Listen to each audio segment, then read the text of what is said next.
Here at Gundam Planet, we're all about old favorites, and I say that because long time ago, me and my brother used to have a lot of like Gundam action figures before we were super familiar with the series, and we had like most of the Shark's Counterattack stuff, New Gundam Sazabi, and both Jagd Dogas, and I probably went like most of my life having absolutely no idea what that was until I have no idea at what point in the future I realized what it was and what it was from, because I'd never seen Shark's Counterattack.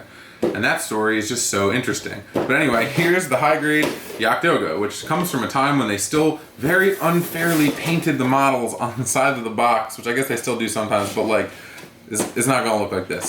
So let's go in here. Look at this guy though. This cool bird man.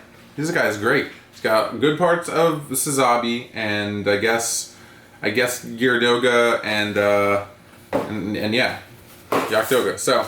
We got some interframe stuff first off, which is cool because this actually has like kind of like a gunmetal, a little bit of like a shininess to it, this interframe, so that's pretty neat. Back of the shield, waist parts, some tubing, that's good stuff. That looks pretty decent. So then we have runner polycaps and some beam sabers, cool. And then we get the A runner, which like this is supposed to be gold, and it's not even so much of like, it's different than the Shiki Revive is in that you can tell that it's not just yellow because it has a little bit of like a metallic sheen-ish to it, but like, Lord, do I wish I was gonna paint this. And if somewhere between recording this and recording the rest of this, Dan comes around, maybe I'll have him hook it up, but we'll see. And then we got feet over here, so whatever, a little bit of red pieces, cool. More inner frame, which again all has the same little bit of shininess to it. That a little bit of metallic gunmetal tint, whatever you want to call it, looks good. Should be fine to work with, so that's interesting. I like that. And then we got the teal blue, so whatever you want to call this stuff, blue green, looks good. I like this color. The sole reason I picked this one over the red one is because I like the teal and gold versus the red and silver. So you know, I know they have a little bit of differences, but I figured go with the one I liked looking better. And we got a whole runner of that stuff. We got sides of the legs, big pieces, butt skirt, sides of the like arms, torso area there, side skirts, which is pre-cut, interestingly enough, for high grades. That's cool, but I guess these guys are pretty tall because Shark's Counterattack mobile suits are big boys. And then last runner is just more of that interframe. It's the same plastic, I think. It looks a little less shiny though. It is actually. Oh no, it's different. Yeah, it's a little darker, a little less shiny, but should still not be too much of a problem. It shouldn't be nub marks that you're really going to see. And then lastly, we got some like plastic, clear plastic tubes. And where does that go on this guy? Be honest with you, I don't know. So we're going to figure that out because I'm not too sure what that does.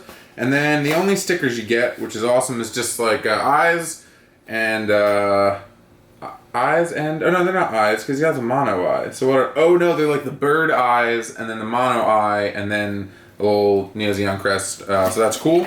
So pretty excited about this. I like this guy. So hopefully, I mean the model kit's almost 10 years old, but we're gonna see if it still holds up because I don't know. Let's find out.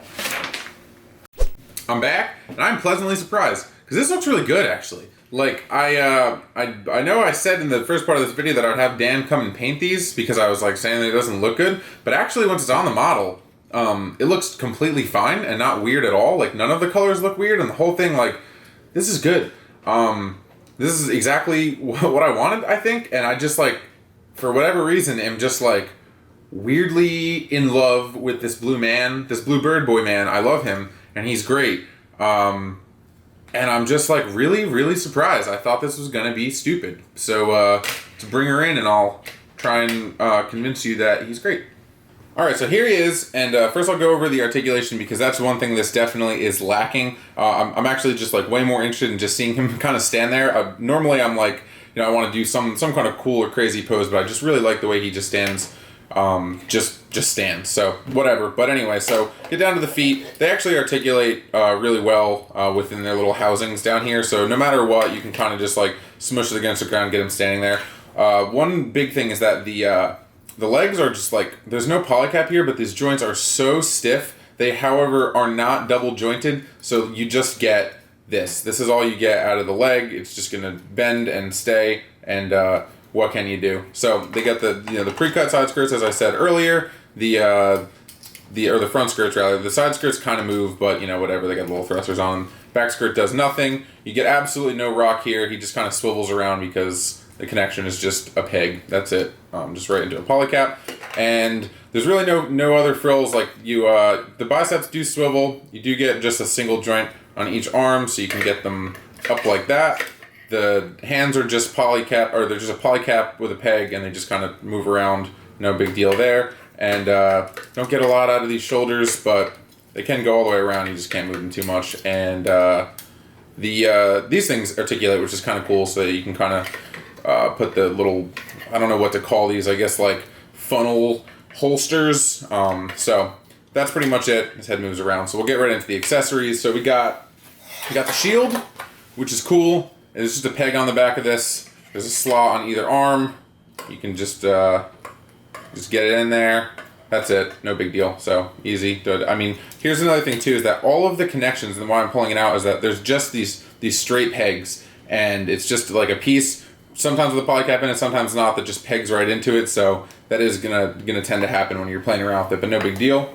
And then we get his gun, which I think I think this gun is just really cool. It's pretty simple, but it's a good looking little rifle. No other colors to it, just that the gunmetal gray. But he holds it easily enough because they give you a trigger finger, which is interesting. There's a peg on this that just like fits this hand perfectly. So as you can see, not gonna have that common high grade problem of like the gun won't stay in the hand, because it's in there, which is awesome. And there's plenty of room for him to hold it, so that looks great. Otherwise, you get two beam sabers, which you normally think would go with standard beam sabers, but actually it's this little like double-edged knife thing. So you can store this in one of the side skirts if you want to, like this, or you can pull the actual blade out of it and get this neato double beam saber effect, I think. Maybe not. Maybe you can't put two beam sabers in it. Wow, you can't. It just has to be the knife. I lied to you. So it's either the knife and the longer blade, or the knife and the shorter blade, because the peg is different there. But I mean, wow, I didn't even realize that. That's kind of stupid, but it's a cool weapon. So what are you gonna do? Lastly, they give you more funnels, so you can take the closed funnels off the shoulders, and then they give you that clear piece that I was confused about. What you're supposed to do is cut it up into like thirds, and I kind of did an approximation of that, so I did like long, medium, and short. And what you're supposed to do with them is you bend them into place like this, and it tells you the whole thing, like, oh, be careful, you don't want to ruin them. I don't think it. I mean, just be gentle. They're pretty pliable. So you peg them into the back of the open funnels, and then they just kind of stay in here if you want to have that like flying with the menacing funnels coming at you effect. And I don't really like this too much. It's kind of lame. I guess it's cool that they decided to incorporate it, but like they're kind of flimsy. You kind of just have to sit them in there, and I just don't think that this is like too strong of a look. Maybe if you get them on an action base and have them flying at you, it's all right, but it's not my favorite thing. It's okay, but otherwise that's what you get. And honestly, like all things considered, I'm pretty happy with the full product and presentation.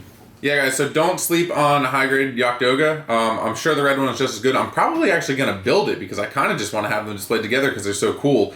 And I don't know. I really went into this thinking that this was going to be no good, and I love this design to death. I think the model is absolutely dope, and I'm really glad that I decided to do this. So I hate being so positive all the time, but it's so good.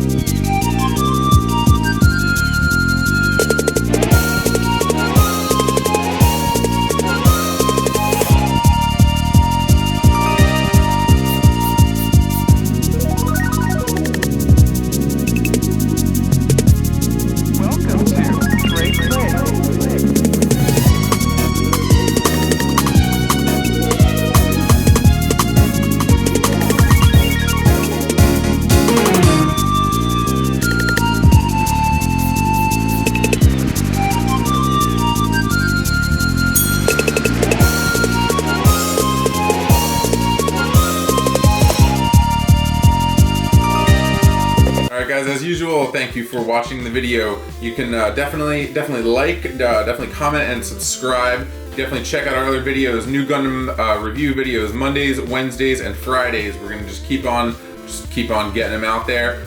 Thank you so much, as always, to Marshawn for the music, which I love and hopefully you love, and we will see you guys next review.